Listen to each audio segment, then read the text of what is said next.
என்னை வல்லடிக்கு நீக்கி கரங்களால் தூக்கி உன்னதத்தில் வைத்ததை மறப்பேனோ. என்னை வல்லடிக்கு நீக்கி கரங்களால் தூக்கி உன்னதத்தில் வைத்ததை மறப்பேனோ. நீ சொன்னதினால் நான் பிழைத்து கொண்டேன், நீ தந்ததினால் நான் ஜீவன் பெற்றேன். நீ சொன்னதினால் நான் பிழைத்து கொண்டேன், நீ கண்டதினால் நான் ஜீவன் பெற்றேன். எங்கள் ஆதரவே, எங்கள் அடைக்கலமே, எங்கள் மறைவிடமே, உம்மை ஆராதிப்பேன். எங்கள் ஆதரவே, எங்கள் அடைக்கலமே, எங்கள் மறைவிடமே, உம்மை ஆராதிப்பேன். ஆழத்தில் இருந்து என்னை தூக்கி விட்டீர், உயர்வான தலங்களில் நிறுத்தி வைத்தீர். ஆழத்தில் இருந்து என்னை தூக்கி விட்டீர், உயர்வான தலங்களில் நிறுத்தி வைத்தீர். எதிரான யோசனை அதமாக்கினீர், உந்தனின் யோசனை நிறைவேற்றினீர். எதிரான யோசனை அதமாக்கினீர், உந்தனின் யோசனை நிறைவேற்றினீர். எங்கள் ஆதரவே, எந்தன் அடைக்கலமே, எந்தன் மறைவிடமே, உம்மை ஆராதிப்பேன். எந்தன் ஆதரவே, எந்தன் அடைக்கலமே, எந்தன் மறைவிடமே, உம்மை ஆராதிப்பேன். ஆயிரம் என்னோடு போரிட்டாலும் என்னை மேற்கொள்ளும் அதிகாரம் பெறவில்லையே. ஆயிரம் என்னோடு போரிட்டாலும் என்னை மேற்கொள்ளும் அதிகாரம் பெறவில்லையே. கிருபையினால் என்னை மூடிக்கொண்டீர், நான் தள்ளுண்ட இடங்களில் உயர்த்தி வைத்தீர். கிருபையினால் என்னை மூடிக்கொண்டீர், நான் தள்ளுண்ட இடங்களில் உயர்த்தி வைத்தீர். எந்தன் ஆதரவே, எந்தன் அடைக்கலமே, எந்தன் மறைவிடமே, உம்மை ஆராதிப்பேன். எந்தன் ஆதரவே, எந்தன் அடைக்கலமே, எந்தன் மறைவிடமே, உம்மை ஆராதிப்பேன். கரடான பாதையில் தூக்கி சென்றீர், முள்ளுள்ள இடங்களில் சுமந்து கொண்டீர். கரடான பாதையில் தூக்கி சென்றீர், முள்ளுள்ள இடங்களில் சுமந்து கொண்டீர். எனக்காக குறித்ததை எனக்கு தந்தீர், நீர் தந்த தரிசனம் நிறைவேற்றினீர். எனக்காக குறித்ததை எனக்கு தந்தீர், நீ தந்த தரிசனம் நிறைவேற்றினீர். எந்தன் ஆதாரமே, எந்தன் அடைக்கலமே, எந்தன் மறைவிடமே, உம்மை ஆராதிப்பேன். எந்தன் ஆதாரமே, எந்தன் அடைக்கலமே, எந்தன் மறைவிடமே, உம்மை ஆராதிப்பேன். என்னை வல்லடிக்கு நீக்கி கரங்களால் தூக்கி உன்னதத்தில் வைத்ததை மறப்பேனோ. எந்தன் வல்லடிக்கு நீக்கி கரங்களால் தூக்கி உன்னதத்தில் வைத்ததை மறப்பேனோ. நீ சொன்னதினால் நான் பிழைத்து கொண்டேன், நீ கண்டதினால் நான் ஜீவன் பெற்றேன். நீ சொன்னதினால் நான் பிழைத்து கொண்டேன், நீ கண்டதினால் நான் ஜீவன் பெற்றேன். எந்தன் ஆதரவே, எந்தன் அடைக்கலமே, எந்தன் மறைவிடமே, உம்மை ஆராதிப்பேன். எந்தன் ஆதரவே, எந்தன் அடைக்கலமே, எந்தன் மறைவிடமே, உம்மை ஆராதிப்பேன்.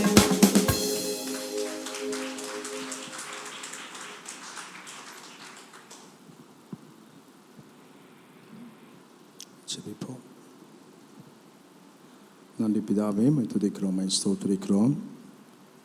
இந்த இரண்டாவது பரிசுத்த ஓய்வு நாளிலும் இந்த பிள்ளைகள் வந்து உமக்கு நன்றி சொல்லி தங்களால் இயன்றதை மனப்பூர்வமாய் இந்த சமூகத்தில் விதைத்திருக்கிறார்கள். அப்பா, கர்த்தரதை ஆசீர்வதித்து அவருடைய மடியிலே சரிந்து விழும்படி போடுவீராக. தேவைகள் எல்லாம் சந்தியும் காத்து இயேசு நாமத்தில் ஜெபிக்கிறேன் பிதாவே, ஆமென். Birthdays போடுறியம்மா?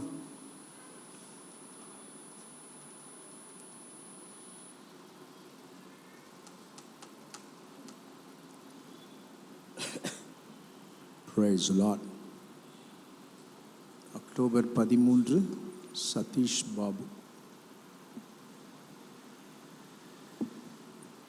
Glory to God. October 18ஆம் தேதி ஐரின் பூமணி அவர்களுக்காக ஜெபிப்போம். மகன் ஜெப்ராஜ் சாமுel ஜோசப் அதே நாளில் நம்முடைய மத்தியிலே வந்து ஊழியம் செய்து கடந்து போகிறதான பாஸ்டர் ஜஸ்டின் ஈனோஸ் தெரியும்ல, அவர்களுக்கும் அதே நாளில் 18ஆம் தேதி தன்னுடைய பிறந்த நாளை காண்கிறார். அவர்களுக்காக நாம் ஜெபிப்போம். வேறு யாருடைய பெயர் நான் வாசிக்க தவறினால் நான் எழுதி கொடுத்தேங்க, நீங்கள் வாசிக்கல அப்படின்னா தயவுசெய்து எழுப்பி நின்று கர்த்தரின் ஆசீர்வாதத்தை பெற்றுக்கொள்ளுங்கள். வெட்டிங் டே எதுனா இருக்குதாம்மா? இல்லையா? சரி, ஓகே. கண்களை மூடி தலை தாத்து நாம் ஜெபிப்போம். Glory to God. கண்டுன்னை அழைத்தவர் கரம் அதை பார், அவர் கை விடாதிருப்பார். கண்டுன்னை அழைத்தவர் கரம் அதை பார், அவர் கை விடாதிருப்பார். ஆண்டுகள் தோறும் உனக்கவர் அளித்த ஆசிகளை எண்ணிப்பார். ஆண்டுகள் தோறும் உனக்கவர் அளித்த ஆசிகளை எண்ணிப்பார். எண்ணிப்பார், எண்ணிப்பார், எண்ணிப்பார். நீ என்றும் அதை எண்ணிப்பார். நீ என்றும் அதை எண்ணிப்பார். காப்பார், உன்னை காப்பார். காத்தவர் காப்பார், இன்னும் இனிமேல் காத்திடுவார். கலங்காதே மகனே, காத்திடுவார். கலங்காதே மகளே, காத்திடுவார்.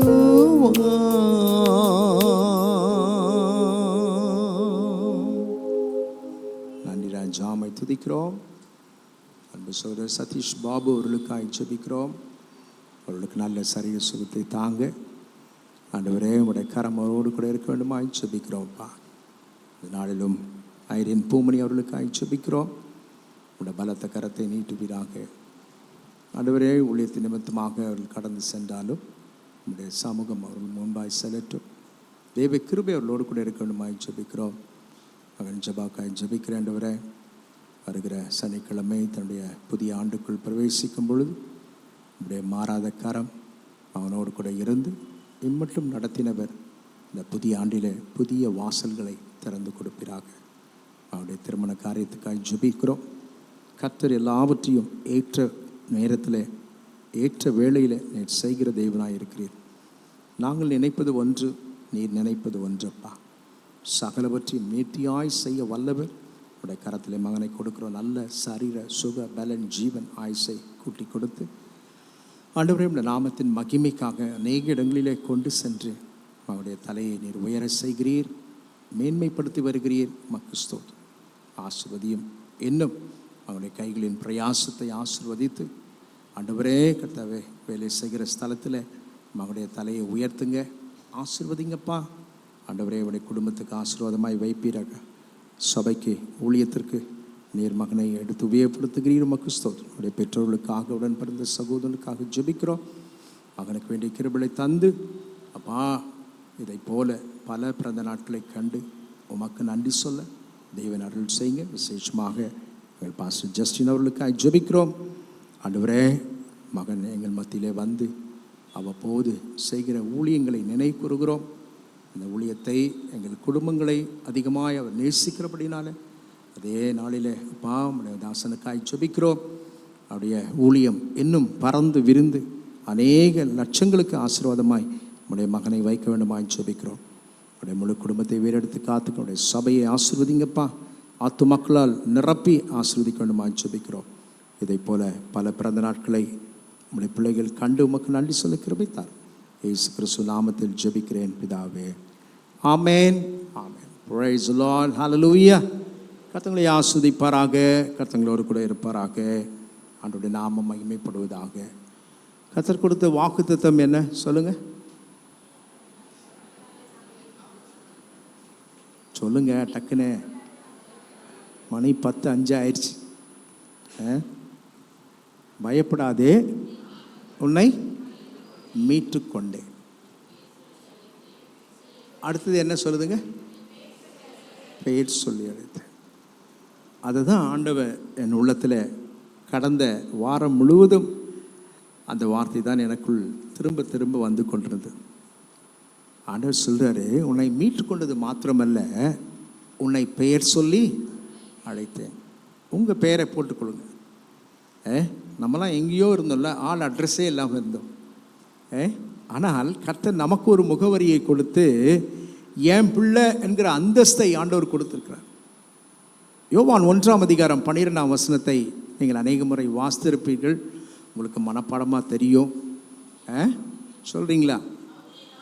அவருடைய நாமத்தின் மேல் விசுவாசம் உள்ளவர்களாய் அவரை ஏற்றுக்கொண்டவர்கள் எத்தனை பேரோ அத்தனை பேரும் தேவனுடைய பிள்ளைகள் ஆகும்படிக்கு அதிகாரம் கொடுத்திருக்கிறார். அப்போ நீங்கள் யாருங்க? நீங்கள் யாருங்க? தேவனுடைய பிள்ளை. ஆண்டவர் கர்த்தருடைய பிள்ளை என்ற ஒரு அந்தஸ்தை கொடுத்து நம்மை அழைத்திருக்கிறார்.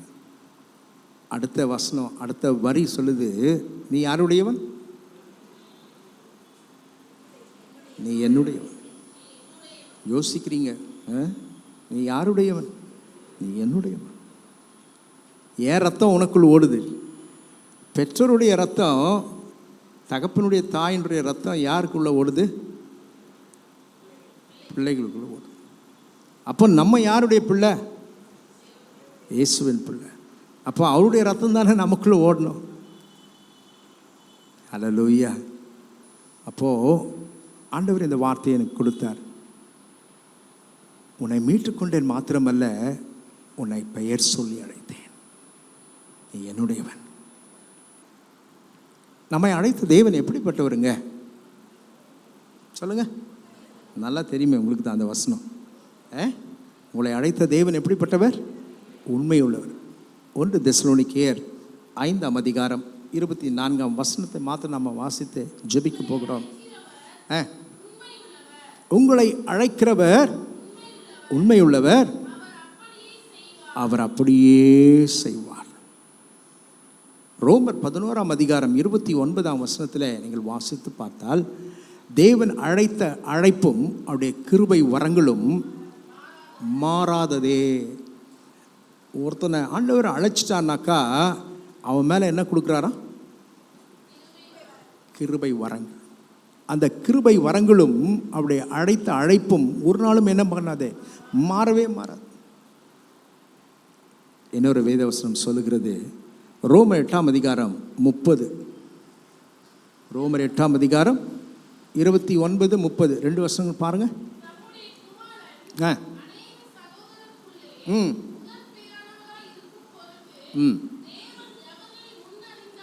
தேவன் எவர்களை முன் அறிந்தாரோ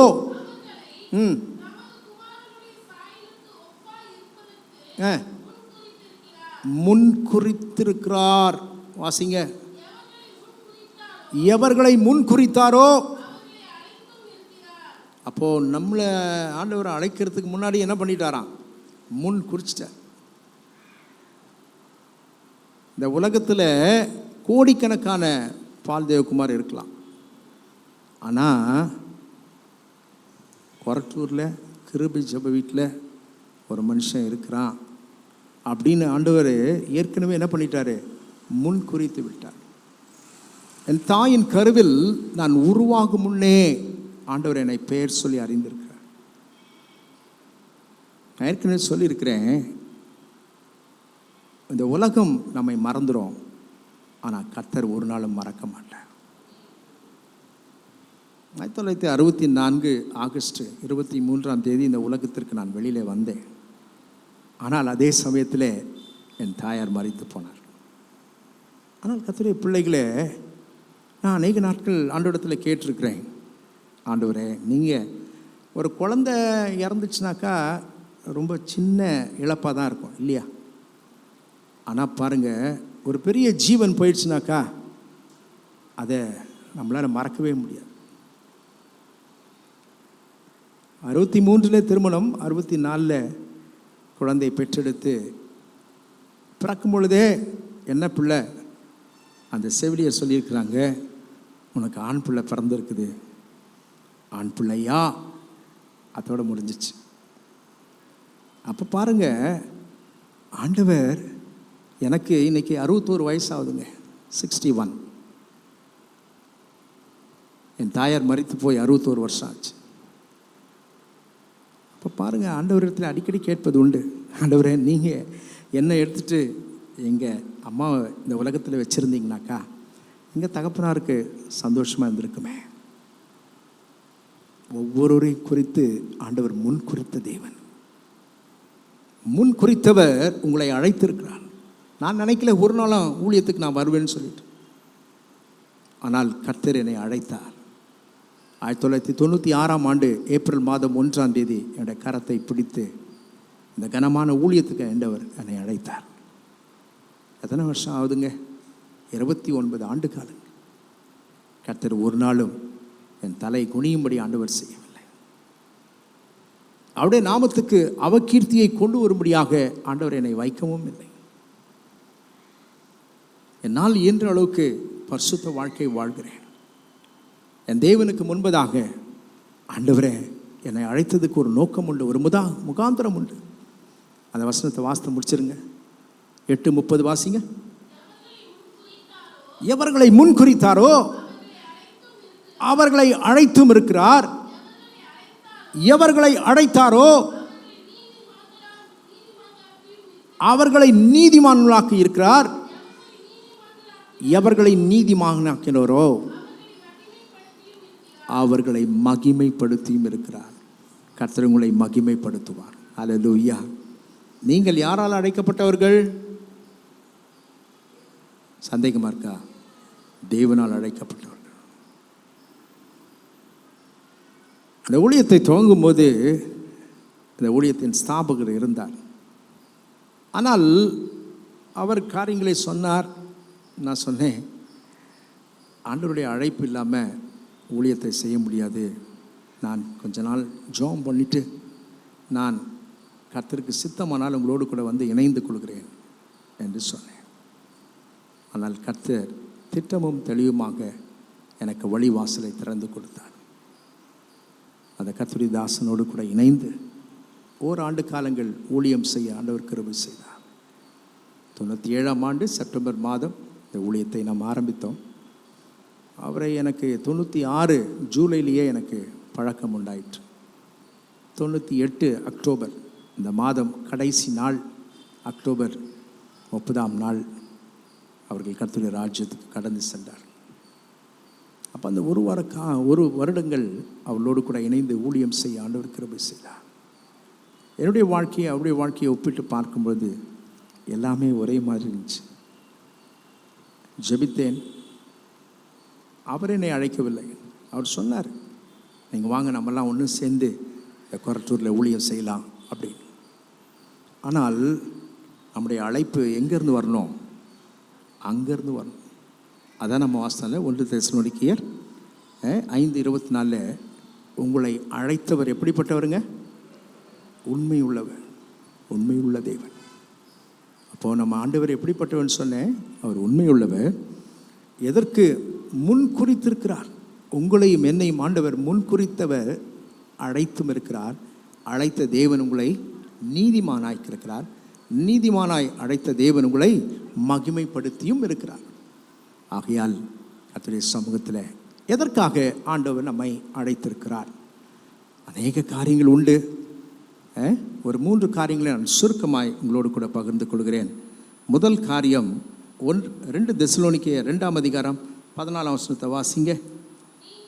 2 தெசலோனிக்கேயர் எடுத்துட்டோம். அந்த பக்கம் சொல்லுங்க. 284 எடுத்துங்க. 284 அந்த ஒரு வசனத்தை மாத்திரம் நீங்கள் பார்த்துருங்க, வாசிங்க.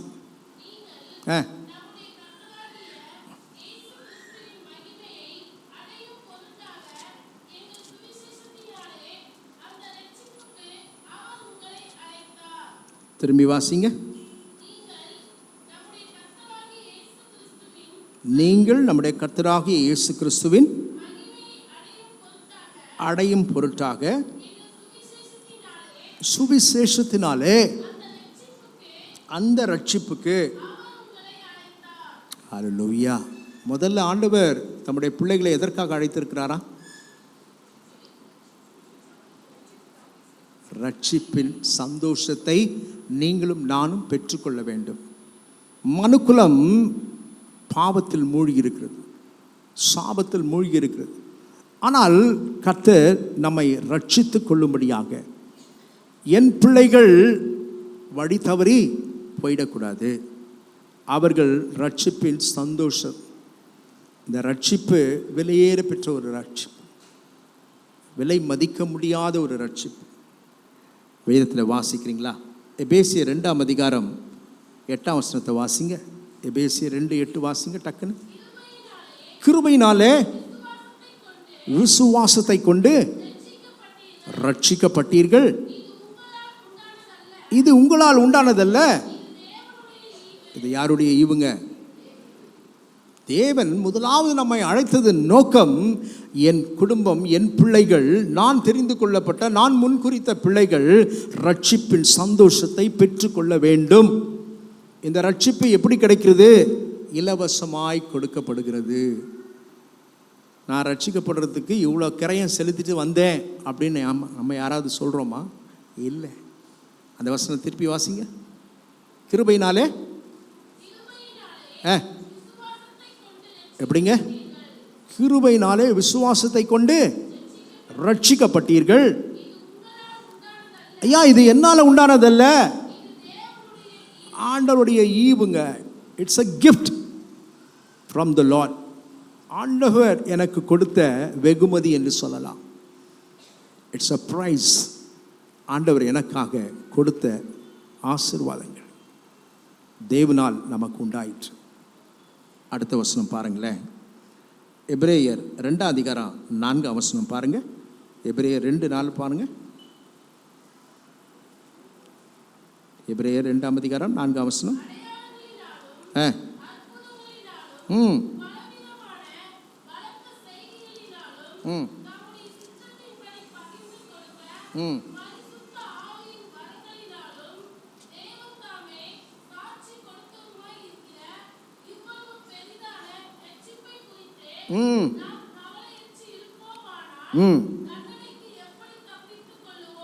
ஹல்லேலூயா.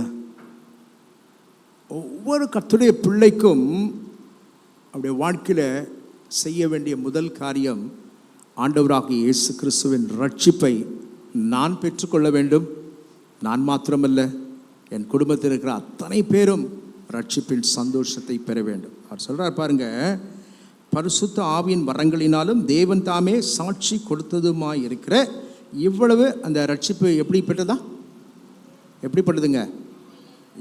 இவ்வளவு பெரிதான ரட்சிப்பை குறித்து நான் கவலை அற்றிருப்போமானால் தண்டனைக்கு எப்படி தப்பித்து கொள்ளுவோம்? அப்போது இந்த ரட்சிப்பை நாம் அநேக சமயத்தில் என்ன பண்ணுறோம்?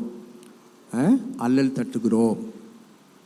இன்னும் நம்முடைய குடும்பத்தில் நம்முடைய பெற்றோர்கள், என் குடும்பத்தில் நான் மாத்திரம்தாங்க இயேசுவை ஏற்றுக்கொண்டேன் அப்படி சொல்கிறவங்க யாராவது இருக்கிறீங்களா? கையை உயர்த்தி காமிங்க. என் குடும்பத்தில் நான் மட்டும்தான் இயேசுவை ஏற்றுக்கிட்டேன். Price God. ஆமாம். அப்போ பாருங்கள், இன்னும் நம்முடைய குடும்பங்களில் சொந்த மனைவியே இன்னும் ஆண்டவர் இடத்துல வரல. நம்முடைய பிள்ளைகளே இந்த ரட்சிப்புக்குள் வராமல் இருக்கிறார். அவர்களுக்காக நாம் பாரத்தோடு ஜெபிக்க வேண்டும். எவ்வளவு பெரிதான ரட்சிப்பை குறித்து நாம் கவலை அற்று இருப்போமானால் தண்டனைக்கு எப்படி தப்பித்து கொள்வோம்? திரும்பமாக அங்கு சொல்லப்பட்டிருக்கிறது, இனிவரும் உலகத்தை குறித்து பேசுகிறோம், அதை அவர் தூதர்களுக்கு கீழ்ப்படுத்தவில்லை. ஒரு இடத்திலே ஒருவன் சாட்சியாக மனுஷனை நீ நினைக்கிறதுக்கும் மனுஷகுமார் நீ விசாரிக்கிறதுக்கும் அவன் எம்மாத்திரம் என்று அப்படியே வேதத்தில் நீங்கள் அநேக வேத வசனங்கள் இருக்கிறது. அப்போ பாருங்க, கர்த்தர் நம்மை அழைத்ததன் நோக்கம் என்ன? நாம் ரட்சிப்பை பெற்றுக்கொள்ள வேண்டும் என்பது. அந்த ரட்சிப்பின் சந்தோஷம் உங்களுக்கும் உங்கள் பிள்ளைகளுக்கும் உங்கள் குடும்பத்திற்கும் இருக்க வேண்டும் என்பதற்காக தான் இந்த ரட்சிப்பை ஆண்டவர் வாக்கு பண்ணுகிறார். ஆண்டவர் அழைத்ததின் நோக்கத்தை நான் சொன்னேன். முதல் காரியம், ஆண்டவர் அந்த ரட்சிப்பை பெற்றுக்கொள்ள வேண்டும். இந்த ரட்சிப்பை பெற நாம் என்ன செய்யணும்? முதல்ல சொன்னேன், ரட்சிப்பை பெற்றுக்கொள்ளத்தக்கதாக நாம் அழைக்கப்பட்டிருக்கிறோம். அந்த ரட்சிப்பை பெறுவதற்கு நீங்களும் நானும் என்ன செய்யணும் என்று சொல்லி வேதத்தில் வேத வசனங்கள் சொல்லப்பட்டிருக்கிற ரோமர் 10ஆம் அதிகாரம் 9-10 வசனங்களை வாசிங்கள். ரோமர் 10ஆம் அதிகாரம் 9-10 வசனங்கள்.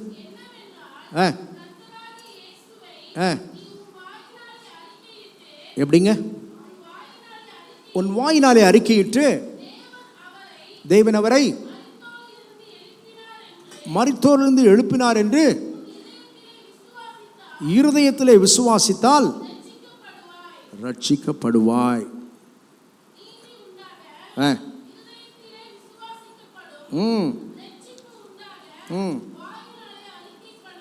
ஹல்லேலூயா. அப்போ ரட்சிக்கப்படணும்னா என்ன பண்ணணுங்க? என்ன பண்ணுங்க?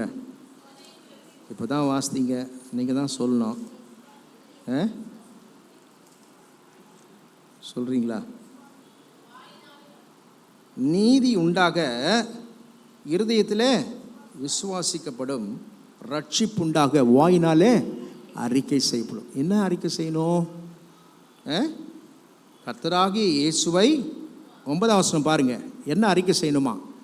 கர்த்தராகிய இயேசுவை உன் வாயினால் அறிக்கையிட்டு தேவன் அவரை எப்படி எழுப்பினாராம்? மரித்தோரிலிருந்து எழுப்பினார் என்று உன் இருதயத்தில் விசுவாசி. நமக்கு இந்த கதை தெரியுமா தெரியாதா? ஆண்டவராக இயேசு கிறிஸ்து இந்த உலகத்தில் வந்தார், பாலகனாய் பிறந்தார். எத்தனை வருஷம் இருந்தாருங்க?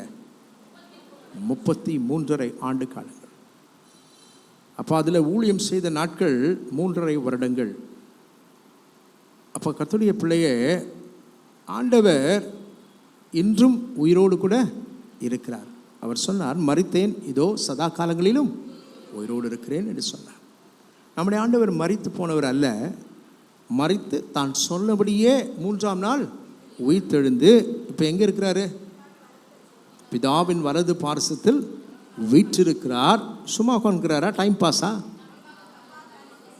உங்களுக்காகவும் எனக்காகவும் ஒவ்வொரு நிமிடம் ஒவ்வொரு நாளும் பிதாவிடத்தில் பரிந்து பேசி கொண்டிருக்கிறார்.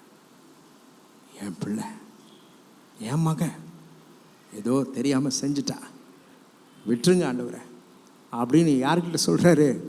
பிதாவிடத்தில் அவர் வேண்டிக் கொள்கிறார்.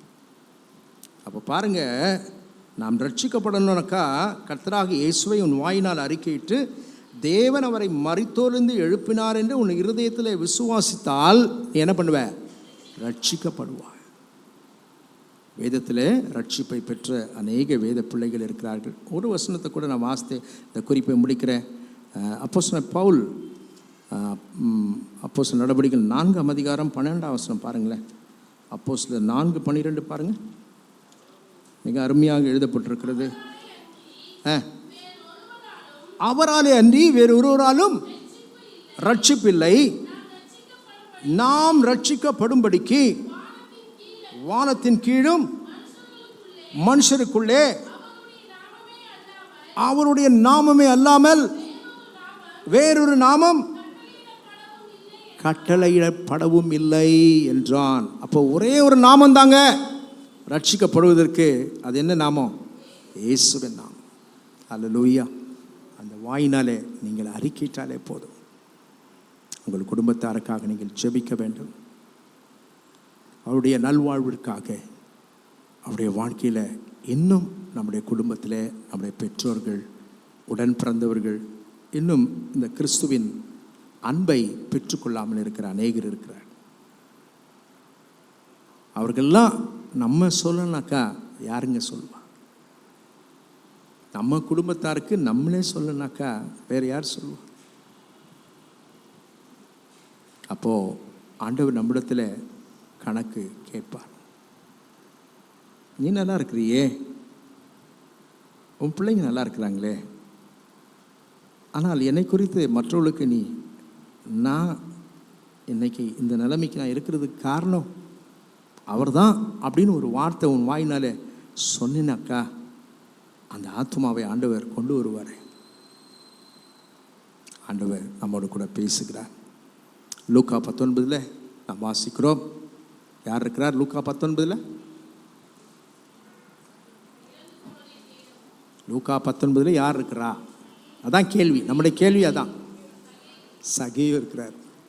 ஆமாம், இந்த சகேயு ஆண்டவராக இயேசுவை தேடினான், ஓடினான். அவனுக்குள்ளே ஒரு வாஞ்சை ஆண்டவர் வைத்திருந்தார். ஆண்டவர் அவனை ரட்சித்தார். ஆண்டவர் 9ஆம் வசனம் 10ஆம் வசனம் டக்குன்னு வாசிங்க. இயேசு அவனை நோக்கி என்ன சொன்னாருங்க? யார் வீட்டுக்கு? சகேயு வீட்டுக்கு.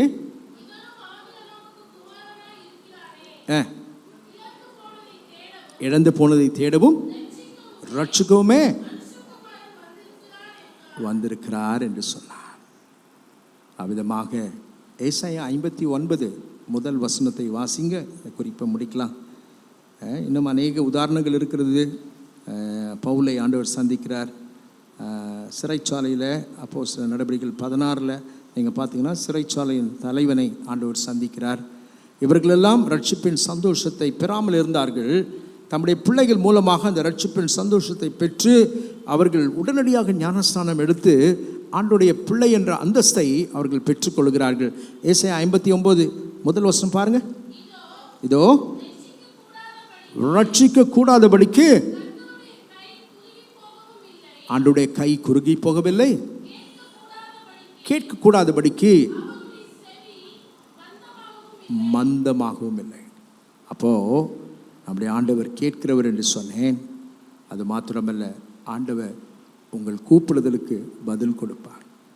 உங்கள் குடும்பத்தில் யாராவது இன்னும் இயேசுவின் அன்புக்குள் வராமல் இருந்தால் நாம் அதற்கு உத்தரவாதம் எடுத்து அவர்களுடைய பெயர்களை சொல்லி நீங்கள் ஜெபம் பண்ணுங்கள். டெய்லி உங்கள் ஜெபத்தில் எங்கள் அப்பா இன்னும் இயேசுவை ஏற்றுக்கலையே, எங்கள் அம்மா இயேசுவை ஏற்றுக்கலையே, என் பிள்ளை இன்னும் இயேசுக்கிட்ட வரலையே அப்படின்னு பேரை எழுதி வைத்து ஜெபம் பண்ணுங்க. கர்த்தர் நிச்சயமாக அவர்களை சந்திக்க ஒரு நிமிஷம் போதும். அல்லேலூயா. கர்த்தர்களை ஆஸ்வதிப்பாராக. முதல் காரியம், ஆண்டவர் நம்மை அழைத்தது எதற்காக? ரட்சிப்பின் சந்தோஷத்தை நான் மாத்திரமல்ல, என்னை சுற்றி இருக்கிற மக்களும் பெற்றுக்கொள்ள வேண்டும். இரண்டாவதாக, தேவன் நம்மை அழைத்ததுக்கு நோக்கம் என்ன? 1 தெசலோனிக்கேயர் 4ஆம் அதிகாரம் 7ஆம் வசனத்தை எடுத்தவர்கள் வாசியுங்கள். 1 தெசலோனிக்கேயர் 4ஆம் அதிகாரம் 7ஆம் வசனத்தை பாருங்க.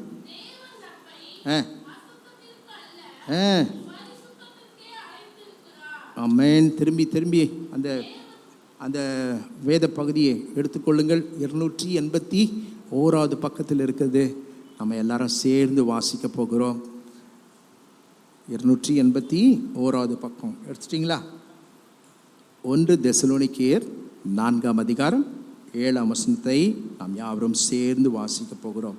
தேவன் நம்மை, வாசிக்கிறீங்களா?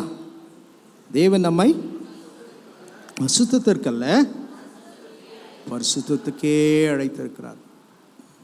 முதல்ல ஆண்டவர் அழைத்ததின் நோக்கம், நான் ரட்சிப்பின் அனுபவத்தில் சந்தோஷத்தை பெற்று நான் ரட்சிக்கப்பட்டேங்க, எனக்கு இயேசு பற்றி நல்லா தெரியும், ஆனால் என் குடும்பத்தார் இன்னும் கர்த்தரை அறியாமல் இருக்கிறார்களே, அதற்காக தான் ஆண்டவர் இந்த வார்த்தைகளை நம்மோடு கூட பேசுகிறார். இரண்டாவதாக வேதம் சொல்கிறது, கர்த்தர் நம்மை அழைத்ததற்கு நோக்கம் அசுத்தத்திற்கு அல்ல. சொல்லுங்க, பரிசுத்தமாய் வாழணும். ஏன்? அவர் பரிசுத்தர். லேவியராகமம் 20ஆம் அதிகாரம் 26ஆம் வசனத்தை டக்குன்னு எடுத்து வாசி. லேவியராகமம் 20ஆம் அதிகாரம் 26ஆம் வசனம் பாருங்க.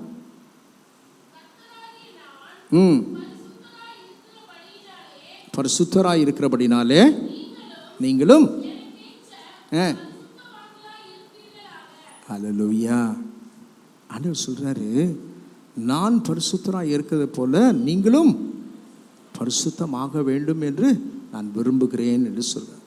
லேவியராகமம் 20ஆம் அதிகாரம் 26ஆம் வசனம். இன்னொரு வேதவசனம் கூட சொல்லப்பட்டிருக்கிறது. 1 பேதுரு 1 அதிகாரம் 15-16 வசனங்களை அடிக்கடி நம்ம யூஸ் பண்ணுறோம். உங்களுக்கு நல்லா தெரியும். உங்களை அழைத்தவர் எப்படி இருக்கிறாரா? பரிசுத்தராக இருக்கிறது போல நீங்களும் உங்கள் நடக்கைகள் எல்லாவற்றிலையும் பரிசுத்தராயிருங்கள். நான் பரிசுத்தர் ஆகையால் நீங்களும் பரிசுத்தராயிருங்கள் என்று எழுதியிருக்கிறதே. ஹல்லேலூயா. பரிசுத்தம் அப்படின்னு சொன்ன உடனே உங்களுக்கு யார் ஞாபகம் வரும்? யோசனை. அதுக்கு ஆப்போசிட் ஒருத்தர் இருக்கிறார். யார் அவர்? பரிசுத்தத்தை இழந்தவர் ஒருத்தர் இருக்கிறார். Very good. ஆமாம், அதான் ஆராதனை வேளையில் நான் உங்களுக்கு சொன்னேன் இந்த பாடல் பகுதியிலே. சிம்சோனை கர்த்தர் தேவாவினால் நிரப்பினார். அவன் நசரேயன் என்று அழைக்கப்பட்டான். ஆனால் அந்த அழைப்பை என்ன பண்ணிட்டான்? இழந்துட்டான். கர்த்தர் அவனை அழைச்சார். இஸ்ரவேல் ஜனங்களை ஆளுகை செய்யும்படியாக, பெலிஸ்தீரை முறியடிக்கும்படியாக தேவன் அவனை தெரிந்து கொண்டார். அவனைப் போல பலசாலி அந்த ஒரு நாட்களிலே ஒருவனும் இல்லை. ஆனால் அப்படிப்பட்டவன் பாவத்தில் விழுந்தபோது அவருடைய அழைப்பை என்ன பண்ணிட்டான்? மறந்துட்டான். இதோ பெலிஸ்தியர் உன்னை பிடிக்க வருகிறார்கள் என்று சொல்லி அவள் சொன்ன பொழுது, இதோ அவர்களை முறியடிப்பேன் என்று எழுந்திருக்கிறான். வேதம் சொல்கிறது, கர்த்தருடைய ஆவியானவர் அவனை விட்டு விலகினார் என்பதை சிம்சோன் அறியாதிருந்தான் என்று வேதம் சொல்லுது. நம்மிலும் அநேகர் அப்படிதான் இருக்கிறோம். ஆண்டவர் என் கூட இருக்கிறார். தேவனுக்கு விரோதமான காரியங்களை, அசுத்தமான காரியங்களை பார்த்து கொண்டு தேவன் என்னோடு கூட இருக்கிறார் என்று சொல்லி அநேகர் நம்மை நினைத்து கொண்டிருக்கிறோம். ஒரு நாளும் ஆண்டவர் நம்மோடு கூட இருக்க மாட்டார். அசுத்த கிரியைகள் தான் நம்மோடு கூட இருக்கும். ஆண்டவர் சொல்றாரு, பரிசுத்தத்தை காத்துக்கொள், பரிசுத்தத்தை காத்துக்கொள். 1 யோவான் 1ஆம் அதிகாரம் 7ஆம் வசனம். இந்த பரிசுத்தத்தை காத்துக்கொள்ள நான் என்ன செய்ய வேண்டும்? முதலாவதாக நான் சொன்னேன், தேவன் நம்மை அழைத்ததுக்கு நோக்கம் ரட்சிப்பை நாம் அடைய வேண்டும். இரண்டாவதாக, என் ஜனம் பரிசுத்தமாய் வாழ வேண்டும் என்பதற்காக தான் கர்த்தர் உங்களையும் என்னையும் அழைத்திருக்கிறார். 1 யோவான் 1ஆம் அதிகாரம் 7ஆம் வசனம் நமக்கு மனப்பாடம் தெரிஞ்ச வசனம். அவர் ஒளியிலே இருக்கிறது போல நாமும் ஒளியிலே நடந்தால் ஒருவரோடொருவர் ஐக்கியப்பட்டிருப்போம். நம்முடைய குமாரனாகிய இயேசு கிறிஸ்துவின் இரத்தம் சகல பாவங்களையும் நீக்கி நம்மை சுத்திகரிக்கும். டெஃபினிஷன், இதுக்கு வேற டெஃபினிஷன் தேவையில்லை. ஆண்டோடைய இரத்தம் என்னை சுத்தவானாய் மாற்றும். அதுக்கு தான் இந்த ஜெப குறிப்பில், நம்ம சபையின் ஜெப குறிப்பை நீங்கள் பார்த்துருக்கலாம். ஜெபம் பண்ணுறீங்களா இல்லையா? ஜெபி.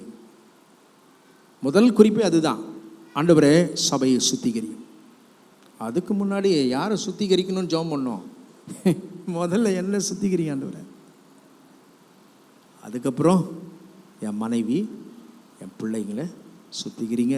அதுக்கப்புறம் தான் சபை. அதுக்கப்புறம் தான் என்ன வரும்? தேசம். டப்புன்னு எடுத்த உடனே தேசத்துக்கு போயிடக்கூடாது. நான் கரெக்டாக இருக்கணும்ல. வேதம் சொல்கிறது, உன் இருதயத்தில் அக்கிரம சிந்தை முடிங்க, அக்கிரம சிந்தை கொண்டிருப்பேன். ஆனால் என் ஆண்டவர் என் ஜெபத்திற்கு என்ன பண்ண மாட்டார்? செவி கொடுக்க மாட்டார். அப்போ பாருங்க, இந்த பரிசுத்தத்தை காத்துக்கொள்ள வேண்டும் என்று சொன்னால் இயேசுவின் இரத்தம் நமக்கு அவசியமாக இருக்கு. அந்த இரத்தத்தை அல்லாமல் வேறொன்றினாலும் உனக்கு பரிசுத்தம் உண்டாகாது. ஆண்டவராக இயேசு கிறிஸ்துவின் இரத்தம் சகல பாவங்களையும், பாவங்களிலே பலவிதம் இருக்குது இல்லையா? அப்போ அதான் சொல்றார், சகல பாவங்களையும் நீக்கி நம்மை சுத்திகரிக்கும் என்று சொல்றார். இன்னொரு வேத வசனம் வாசிக்கலாம். எபேசியர் 5:26 வாசிங்க. எபேசியர் 5ஆம் அதிகாரம் 26ஆம் வசனம் பாருங்க.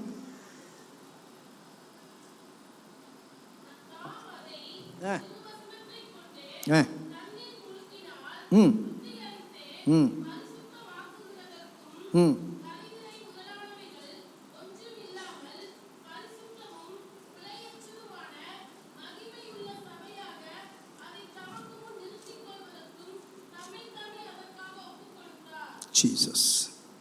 நான் வாசிக்கிறேன் திரும்பவும். தாம் அதை திருவசனத்தை கொண்டு தண்ணீர் முழுக்கினால் சுத்திகரித்து பரிசுத்தமாக்குகிறதற்கும் கரை திரை முதலானவைகள் ஒன்றும் இல்லாமல் பரிசுத்தமும் பிழையற்றதுமான மகிமுள்ள சபையாக அதை தமக்கு முன் நிறுத்தி கொள்வதற்கும் தம்மை தாமே அதற்காக ஒப்பு கொடுத்தார். அப்போ இரண்டாவதாக வேதம் சொல்கிறது திருவசனம். திருவசனம் எதுங்க? கர்த்தருடைய வார்த்தை தான் நமக்கு திருவசனம். அப்போ இந்த வசனம் தான் ஒரு மனுஷனை புடமிடுகிறது, ஒரு மனுஷனை பரிசுத்தமாக்குகிறது. அநேகருடைய வாழ்க்கையில் நான் கேட்டிருக்கிறேன், அநேக சாட்சிகளை கேட்டிருக்கிறேன். கர்த்தருடைய வார்த்தை என்னை புடமிட்டது, கர்த்தருடைய வார்த்தை என்னை இப்பொழுது ஒரு புதிய மனுஷனாய் மாற்றினது என்று அநேகர் சொல்ல கேட்டிருக்கிறேன். சாது சுந்தர் சிங்கை குறித்து அநேக முறை உங்களுக்கு சொல்லியிருக்கிறேன். அவர் திபெத் பகுதியிலே அவர் முதலாவது ஊழியத்துக்கு வருவதற்கு முன்பதாக அவர் வாலிபனாக இருந்த நாட்களிலே தன்னுடைய பள்ளி பருவத்திலே அவருக்கு ஒரு வேதாகமம் கொடுக்கப்பட்டதா.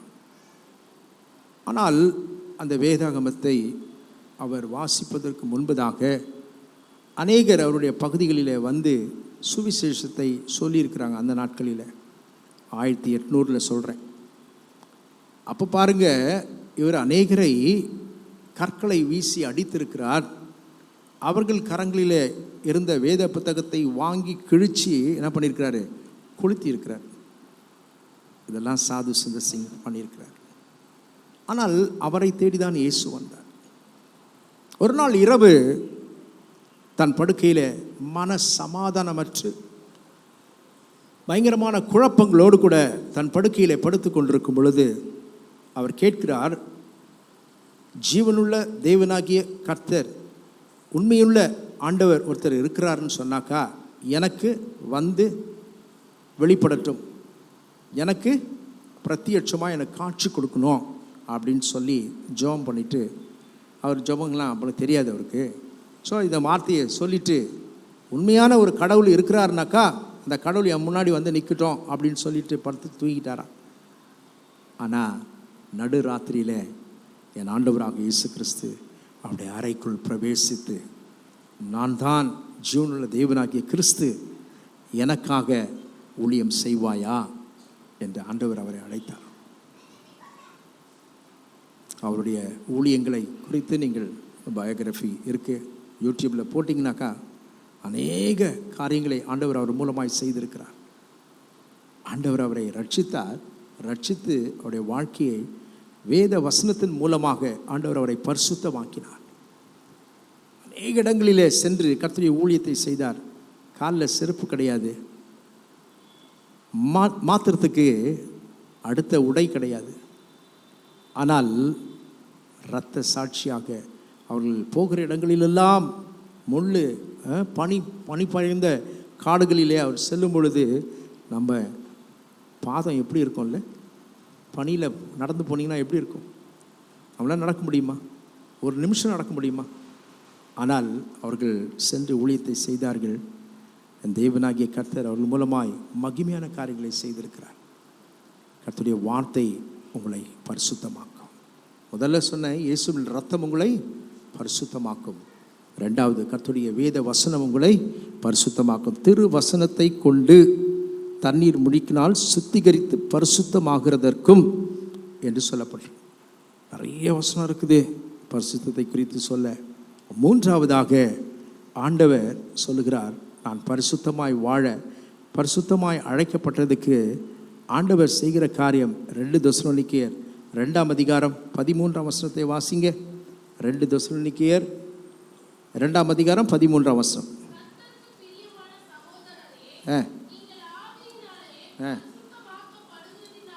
எப்படின்னாங்க?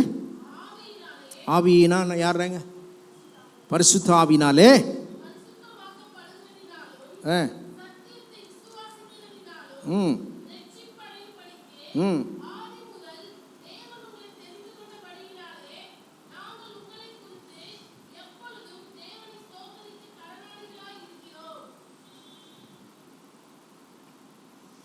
ரெண்டு தெசலோனிக்கேயர் 2ஆம் அதிகாரம் 13ஆம் வசனம் வாசிங்க. எல்லாரும் சேர்ந்து வாசிக்கலாமா? கர்த்தருக்கு பிரியமான சகோதரரே, நீங்கள் முதல்ல சொன்னேன், இயேசுவின் ரத்தம் உங்களை பரிசுத்தமாக்கும். 2வது வேத வசனம் உங்களை பரிசுத்தமாக்கும். 3வதாக கர்த்தருடைய ஆவியினாலே பரிசுத்தமாக்கப்படுகிறதுனாலும் சத்தியத்தை விசுவாசிக்கிறதுனாலும் ரட்சிப்படையும்படிக்கு ஆதி முதல் தேவன் உங்களை தெரிந்து கொண்டபடினாலே நாங்கள் உங்களை குறித்து எப்பொழுதும் தேவனை ஸ்தோத்திரிக்க கடனாளியாக இருக்கிறோம். 1 பேதுரு, அப்படியே வாங்க, 1 பேதுரு 5ஆம் அதிகாரம் 8ஆம் வசனத்தில் கூட அருமையாய் சொல்லப்பட்டிருக்கிறது. தெளிந்த புத்தியுள்ளராயிருங்கள், விழித்திருங்கள், ஏனெனில் உங்கள் எதிராளியாகிய பிசாசானவன் கர்ஜிக்கிற சிங்கத்தை போல எவனை விழுங்கலாம் என்று வகை தேடி சுற்றி திருகிறான் என்று சொல்லப்படும். இன்னும் அநேக வசனங்கள் இருக்குது. அப்போஸ்தலர் 1ஆம் அதிகாரம் 8ஆம் வசனம் உங்களுக்கு நல்லா தெரியும். பரிசுத்த ஆவி உங்களிடத்தில் வரும்பொழுது நீங்கள் என்ன அடைகிறீங்க? பலன் அடைகிறீர்கள். எங்கெங்கெல்லாம் சாட்சியாக இருக்கணும்னு போட்டிருக்கிறாரு ஆண்டவர். நம்மை சாட்சியுள்ள மக்களாய் வாழ கர்த்தர் கிருபை செய்வாராக. ஒரே ஒரு வசனத்தை வாசித்து இந்த குறிப்பை முடிக்கிறேன். 1 யோவான் 2ஆம் அதிகாரம் 27ஆம் வசனத்தை பாருங்கள். 1 யோவான் 2ஆம் அதிகாரம் 27ஆம் வசனம்.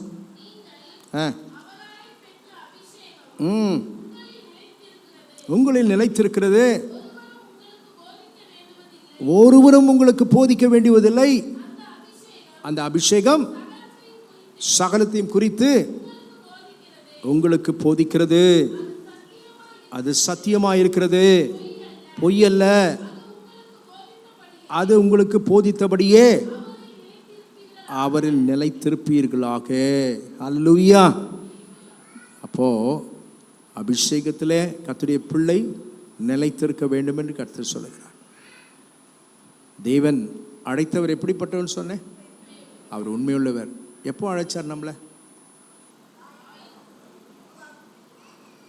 நான் உருவாக்கும் முன்னே முன்குறித்த தேவன் சொன்னேன். எவர்களை முன்குறித்தாரோ அவர்களை அழைத்திருக்கிறார். எவர்களை அழைத்தாரோ அவர்களை நீதிமான்களாக்கியிருக்கிறார். எவர்களை நீதிமான்களாக்கிறாரோ அவர்களை மகிமைப்படுத்தியும் இருக்கிறார் என்று சொன்னேன். எதற்காக அழைத்திருக்கிறார் ஆண்டவர்? ரட்சிப்பின் சந்தோஷத்தை நீங்களும் நானும் பெற்றுக்கொள்ள வேண்டும். 2வது பரிசுத்த அழைப்பு. பரிசுத்தத்திற்காக, அசுத்தத்திற்கு அல்ல. தேவன் நம்மை அழைத்ததின் நோக்கம் பரிசுத்தமாய் வாழணும். அசுத்தம் நிறைந்த, பாவம் நிறைந்த உலகத்தில் நாம் வாழ்ந்து கொண்டிருக்கிறோம். நமக்கு வெளியில் சென்று பாவம் செய்யணும்னு அவசியம் இல்லை. நம்ம கையிலே இருக்குது இல்லை? நம்ம கையிலேயே இருக்குது. 3வதாக வேதம் சொல்லுகிறது எதற்காக ஆண்டவர் நம்மை அழைத்தாராம். வாசிக்கிறீங்களா? 1 கொரிந்தியர் 7:15 வாசிங்க சீக்கிரம். 1 கொரிந்தியர் 7ஆம் அதிகாரம் 15ஆம் வசனம்.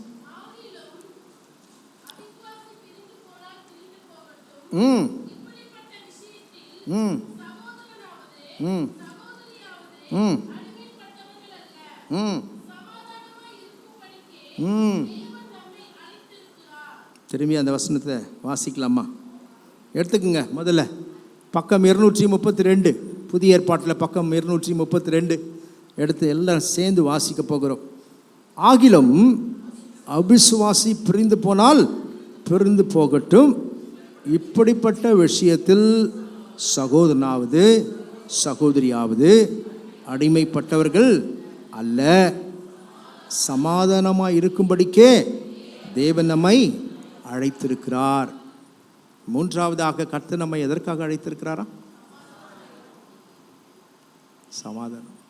இன்னொரு வேத வசனம் சொல்லுது, ரொம்ப அருமையான வசனம், நீங்கள் அநேக முறை வாசித்திருப்பீங்க.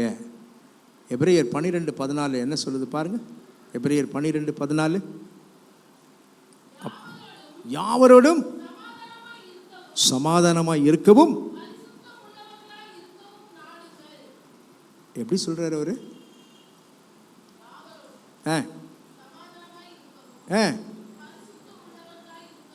நாடுங்கள் நாடுங்கள். அப்போனா அவரே சொல்லிட்டார், எல்லாருக்கூடயும் நீ என்ன சந்தோஷமாக சமாதானமாக இருக்க முடியாதுன்றது சொல்கிறார். ஆனால் கர்த்தருடைய பிள்ளைக்கு ஆண்டவர் நிச்சயமாக அந்த சமாதானத்தை தருவார். ஆண்டவருடைய பெயர் என்னங்க? அவருடைய நாமம் என்னங்க? சமாதான பிரபு இல்லையா? சமாதான காரணர் என்று எழுதப்படும். ஆண்டவராகிய இயேசு கிறிஸ்து யோவான் 14:27 சொன்னார், என்னுடைய சமாதானத்தை உங்களுக்கு வைத்து போகிறேன். இந்த உலகம் கொடுக்கிற சமாதானத்தை கொடுக்க நான் இந்த உலகத்திற்கு வரவில்லை என்று சொல்கிறார். 2 பேதுரு 3:14 கூட வாசிங்க. 2 பேதுரு 3ஆம் அதிகாரம் 14 வசனம். 2 பேதுரு 3ஆம் அதிகாரம் 14 வசனம்.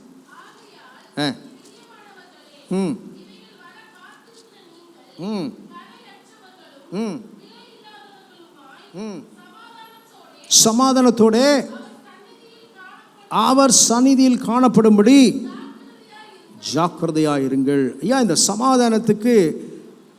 சமாதானத்துக்காக நான் அழைக்கப்பட்டேன் என்று வேதம் சொல்கிறது. சமாதானமாக இருக்கும்படி நீங்கள் அழைக்கப்பட்டிருக்கிறீர்கள் என்று நம்ம வேதத்தில் வாசிக்கிறோம். 1 கொரிந்தியர் 7ஆம் அதிகாரம் 15ஆம் வசனத்தில் இந்த வேத வசனம் இருக்கு. அப்போ ஆண்டவர் சொல்றார், யாவரோடும் சமாதானமாக இருக்க நாடுங்கள் என்று சொல்லி அப்போஸ்தலன் பவுல் எழுதி வச்சிருக்கிறாரு. அது மாத்திரமல்ல, ஆண்டவருடைய வருகை அவருக்காக காத்திருக்கிற நாம் கரையற்றவர்களும் பிழையற்றவர்களுமாக சமாதானத்தோடு அவர் சந்நிதியில் காணப்படும்படி என் ஆண்டவராக இயேசு கிறிஸ்து மத்திய ஆகாயத்தில் சீக்கிரமாய் வரப்போகிறார்.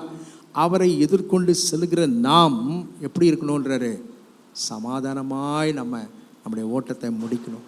ஹல்லேலூயா, பிரைஸ் தி லார்ட். இந்த சமாதானத்துக்கு என்ன வழிங்க? ஆண்டவராக இயேசு கிறிஸ்து சொன்ன வார்த்தைகள் தான் வேதம் சொல்கிறது. கொலோசியர் 1ஆம் அதிகாரம் 20ஆம் வசனத்தை வாசிக்க நேரம் இல்லை. வேதம் சொல்கிறது, அவருடைய இரத்தத்தினாலே, சிலுவையில் சிந்தின இரத்தத்தினாலே உங்களுக்கும் எனக்கும் சமாதானத்தை ஆண்டவர் உண்டாக்கினார் என்று வேதம் கொலோசியர் 1:20 அதை வாசித்து பாருங்க. சங்கீதம் 119 165 யாரெல்லாம் வேதத்தை நேசிக்கிறார்களோ அவர்களுக்கு எப்படிப்பட்ட சமாதானமா? மிகுந்த சமாதானம் உண்டு. ஏசாயா 26:3 வேதம் சொல்கிறது, உம்மை உறுதியாய் பற்றி கொண்ட மனதை உடையவன் உம்மையே நம்பி இருக்கிறபடியால் நீர் அவனுக்கு பூரண சமாதானத்தை தருவேன் என்று சொல்கிறார். பிலிப்பியர் 4ஆம் அதிகாரம் 6-7 வசனத்தை நீங்கள் வாசித்து பார்த்தீங்கன்னா, நீங்கள் ஒன்றுக்கும் கவலைப்படாமல் உங்கள் விண்ணப்பங்களை ஸ்தோத்திரத்தோடு கூடிய ஜெபத்தினாலும் வேண்டுதனாலும் யாருக்கு தெரியப்படுத்து? தேவனுக்கு தெரியப்படுத்து. அப்பொழுது எல்லா புத்திக்கும் மேலான தேவ சமாதானம், தேவ சமாதானம். இந்த சமாதானத்துக்காக தான் ஜனங்கள் ஓடிக்கொண்டிருக்கிறார். அநேக குடும்பங்களில் எனக்கு இல்லைங்க, சமாதானம் இல்லை. வெளியில் சிரித்து கொண்டிருக்கலாம், கணவன் மனைவி போல நடித்து கொண்டிருக்கலாம், ஆனால் குடும்பத்தில் சமாதானம் இல்லை. சமாதான பிரபு நம்மோடு கூட இருப்பாரானால், சமாதான காரணர் நம்மோடு கூட இருப்பாரானால், ஆண்டவர் சமாதானத்தை உங்களுக்கு பெற்றுக் கொடுக்க அவர் போதுமானவராக இருக்கிறார். அல்லேலூயா. கண்களை மூடி தலை தாத்தி ஜெபிப்போம். 3 காரியங்களை நான் சொன்னேன். முதலாவதாக ஏசாயா தீர்க்கதரிசியின் புத்தகம் 43ஆம் அதிகாரம் 1 வசனத்திலே ஆண்டவர் கொடுத்த வாக்குத்தத்தத்தில், உன்னை மீட்டுக்கொண்டேன், உன்னை பெயர் சொல்லி அழைத்தேன், நீ யாருடையவன்? நீ என்னுடையவன் என்று சொன்னார். நம்முடைய அழைத்தவர் எப்படிப்பட்டவர் என்று சொன்னேன். அவர் உண்மை உள்ளவர். எப்பொழுது ஆண்டவர் நம்மை அழைத்தார்?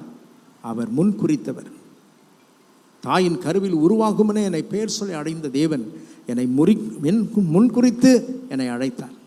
அது மாத்திரமல்ல, அவர் அழைத்த அழைப்பும் அவருடைய கிருபை வரங்களும் ஒரு நாளும் மாறவே மாறாதுங்க. இன்னொரு வேதவசனம் கூட இருக்குது, அவரோடு கூட ஐக்கியமாக இருப்பதற்கு நம்மை அழைத்த தேவன் உண்மையுள்ளவர். ஹல்லேலூயா. பரிசுத்தமாய் வாழணும். கர்த்தருடைய பிள்ளை சுவிசேஷத்துக்காக ரட்சிப்பின் சந்தோஷத்தை நான் பெரும்படியாக கர்த்தர் என்னை அழைத்தார். பரிசுத்தமாய் வாழ என்னை அழைத்தார். யாவரோடும் சமாதானமாய் இருக்கும்படி கர்த்தர் என்னை அழைத்தார். எழும்பி நின்று ஆண்டவருக்கு நன்றி செலுத்துவோமா? Praise the Lord. இந்த பாட்டு போடுமா? வானத்திலும் இந்த பூமியிலும் அந்த பாட்டு போடுங்க. வானத்திலும் இந்த பூமியிலும் வல்லமையான ஒரு நாமம் உண்டு, வானத்திலும் இந்த பூமியிலும் வல்லமையான ஒரு நாமம் உண்டு. மனுஷருக்குள்ளே வல்லமையான வேறொரு நாமமில்லை. மனுஷருக்குள்ளே வல்லமையான வேறொரு நாமமில்லை. கரம் உயர்த்தி, அவர் நாமம் இயேசு கிறிஸ்து, அவர் நாமம் இயேசு கிறிஸ்து, அவர் நாமம் இயேசு கிறிஸ்து, அவர் நாமம் இயேசு கிறிஸ்து. வானத்திலும் இந்த பூமியிலும் வல்லமையான ஒரு நாமம் உண்டு, வானத்திலும் இந்த பூமியிலும் வல்லமையான ஒரு நாமம் உண்டு. மனுஷருக்குள்ளே வல்லமையான வேறொரு நாமமில்லை. மனுஷருக்குள்ளே வல்லமையான வேறொரு நாமமில்லை. கரம் உயர்த்தி, அவர் நாமம் இயேசு கிறிஸ்து, அவர் நாமம் இயேசு கிறிஸ்து, அவர் நாமம் இயேசு கிறிஸ்து, அவர் நாமம் இயேசு கிறிஸ்து. வானத்திலும் இந்த பூமியிலும் வல்லமையான ஒரு நாமம் உண்டு, வானத்திலும் இந்த பூமியிலும் வல்லமையான ஒரு நாமம் உண்டு. மனுஷருக்குள்ளே வல்லமையான வேறொரு நாமம் உண்டு, மனுஷருக்குள்ளே வல்லமையான வேறொரு நாமமில்லை. அவன் நாமத்தில் மன்னிப்பு உண்டு, அவன் நாமத்தில் ரட்சிப்பு உண்டு, அவன் நாமத்தில் மன்னிப்பு உண்டு, அவன் நாமத்தில் ரட்சிப்பு உண்டு. நாம் ரட்சிக்கப்படுவதற்கென்று வேறே நமக்கில்லையே, நாம் ரட்சிக்கப்படுவதற்கென்று வேறே நமக்கில்லையே. கரம் உயர்த்தி, அவர் நாமம் இயேசு கிறிஸ்து. சொல்லுங்க வாய்ந்தாண்டு,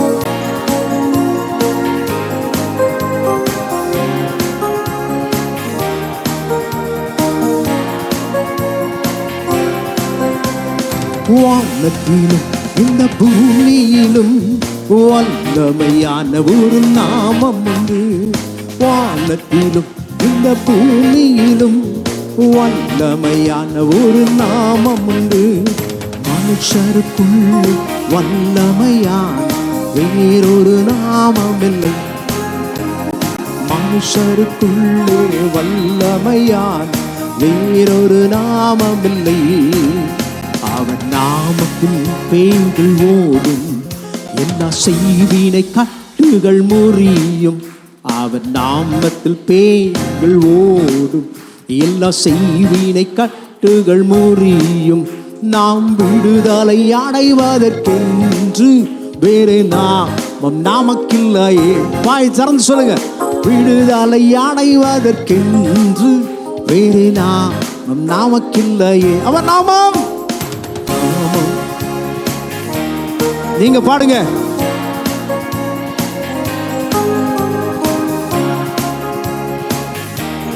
இயேசு கிறிஸ்து. வானத்திலும் இந்த பூமியிலும் வல்லமையான ஒரு நாமம் ஒன்று, வானத்திலும் இந்த பூமியிலும் வல்லமையான ஒரு நாமம் உண்டு.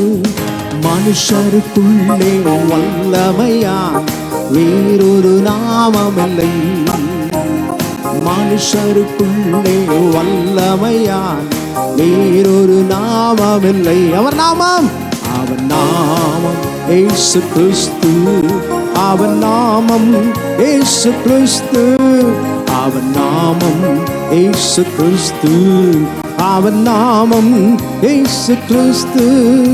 அவர் நாமத்தில் அற்புதம் நடக்கும், தீமையானாலும் நன்மையாய் மாறும்.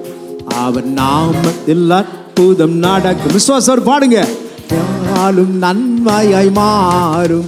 அவர் நாமத்தில் அற்புதம் நடக்கும், தீமையானாலும் நன்மையாய் மாறும். நம் காரியம் வாய்ப்பதற்கென்று வேறே நாமம் நமக்கில்லையே. நம் காரியம் வாய்ப்பதற்கென்று வேறே நாமம் நமக்கில்லையே. கரம் உயர்த்தி அவன் நாமம் இயேசு கிறிஸ்து, அவன் நாமம் இயேசு கிறிஸ்து, அவன் நாமம் இயேசு கிறிஸ்து, அவன் நாமம் இயேசு கிறிஸ்து. வானத்திலும் இந்த பூமியிலும் வல்லமையா ஒரு நாமம் உண்டு. வானத்திலும் இந்த பூமியிலும் வல்லமையா ஒரு நாமம் உண்டு. மனுஷருக்குள்ளே வல்லமையான் வேறொரு நாமமில்லை. மனுஷருக்குள்ளே வல்லமையான் வேறொரு நாமமில்லை. கடைசியாக அவன் நாமத்தில் பரிசுத்தம் உண்டு, நமக்கு நித்திய ஜீவனும் உண்டு. அவன் நாமத்தில் பரிசுத்தம் உண்டு, நமக்கு நித்திய ஜீவனும் உண்டு. நித்தம் அவரோடு வாழ்வதற்கென்று வேறே நாமம் நமக்கில்லையே. நித்தம் அவரோடு வாழ்வதற்கென்று வேறே நாமம் நமக்கில்லையே. கரம் உயர்த்தி சத்தத்தை உயர்த்தி சொல்வோம்.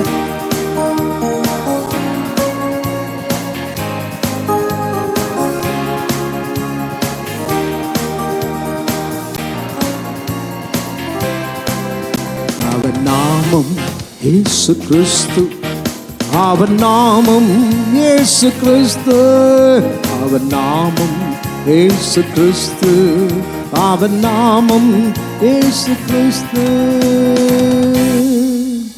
கரங்களை தட்டி ஆண்டவரை மகிமைப்படுத்து. கர்த்தர் என்னை பெயர் சொல்லி அழைத்திருக்கிறார். என்னுடைய எதற்காக அழைத்தார்? ரட்சிப்பின் சந்தோஷம் எனக்குள் என் குடும்பத்திற்குள் வர வேண்டும். பரிசுத்தமாக இருப்பதற்காக என்னை அழைத்த தேவன் சமாதானமாக இருக்கும்படி கர்த்தர் என்னை அழைத்திருக்கிறார். அவரோடும் சமாதானமாக இருக்க நாடுங்கள். கசப்புகள், வைராக்கியங்கள், விரோதங்கள் எல்லாவற்றையும் ஆண்டவருடைய சமூகத்தில் வச்சிருங்க. என் தேவனாகிய கர்த்தர் உங்களை மென்மேலும் ஆசீர்வதிப்பார். அன்பின் பரலோக பிதாவே, அருமையான காலை ஆராதனையில் நீர் மகிமைப்பட்டு இருப்பா. உமக்கு ஸ்தோத்திரம். உடைய பிள்ளைகளை அழைத்து வந்தீர். உமக்கு ஆராதனை செய்ய உமக்கு நன்றி சொல்லுகிற ஒரு இருதயத்தை தேவன் எங்களுக்கு கிருபையாய் தந்தீர். மனதார ஆசீர்வதிங்கப்பா. அடைய கண்ணீருக்கு பதில் கொடுங்க. அடைய துக்கத்தை சந்தோஷமாய் மாற்றுங்கப்பா. அடைய துக்க நாட்கள் முடிந்து போகும்படி கர்த்தர் கிருபை செய்ய. எனக்காய் பரிதவிக்கிற உண்டோ என்று பார்த்தேன், ஒருவரையும் காணவில்லை என்று சொல்லி. ஆனால் நீர் இருக்கிறீர் ஐயா. எங்களுக்காக பரிதபிக்கிற என் ஆண்டவராக இயேசு எங்களோடு கூட இருக்கிறீர். உடைய பிள்ளைகளை மனதார ஆசீர்வதிங்கப்பா. உடைய தேவைகளை சந்திங்க. 2 பரிசுத்த ஓய்வு நாட்களை கடந்தோடு ஆண்டவர் கிருபை செய்தீர். மீதமுள்ள நாட்கள் உடைய கரத்தில் உடைய பிள்ளைகளை கொடுக்கிறோம். அவருடைய குடும்பங்கள், அவருடைய பிள்ளைகளின் பிள்ளைகள், அவருடைய பிள்ளைகளை கர்த்தர் ஆசீர்வதிப்பீராக. அநேகருக்கு ஆசீர்வாதம் பிள்ளைகளை வைங்கப்பா. உடைய நாமத்தை உயர்த்த உடைய பிள்ளைகளை கூட்டி வந்தீர். அவர் நாமம் இயேசு கிறிஸ்து. அந்த நாமத்தை நாங்கள் சொல்ல சொல்ல சொல்ல சொல்ல கட்டுகள் அறுக்கப்படுகிறது, வியாதிகள் மறைகிறதப்பா. சத்ரு வெட்கப்பட்டு தலை குனிந்து போகும்படி செய்வீராக. சமாதானத்தின் தேவன் தாமே சீக்கிரமாய் சாத்தானை உங்கள் கால்களின் கீழ் போட்டு மிதிக்கும்படியான அதிகாரத்தை கர்த்தர் உங்களுக்குள் வைத்திருக்கிறார். ஆசீர்வதியும் காத்துக்கொள்ளும். இயேசு கிறிஸ்து நாமத்தில் ஜெபிக்கிறேன் பிதாவே, ஆமென். என் ஆத்மாவே கர்த்தரை ஸ்தோத்திரி, என் முழு உள்ளமே அவருடைய பரிசுத்த நாமத்தை ஸ்தோத்திரி. என் ஆத்மாவே கர்த்தரை ஸ்தோத்திரி, கர்த்தர் செய்த சகல உபகாரங்களை மறவாதே. அப்படியே ஆண்டவராக இயேசு கிறிஸ்துவின் கிருபை, பிதாவாகிய தேவனுடைய அன்பும் பரிசுத்த ஆவியானவரின் ஐக்கியமும் பாதுகாப்பு என்றும் என்றும் சதாக்கம் அனைவரோடும் இன்று வர தடைப்பட்ட கர்த்தருடைய பிள்ளைகளோடு கர்த்தருடைய வருகை மட்டும் நிலைத்திருப்பதாக. ஆமென் சொல்லுவோம். Praise the Lord. கர்த்தர்களை ஆசீர்வதிப்பாராக. கர்த்தர்களோடு கூட இருப்பாராக. பிரைஸ்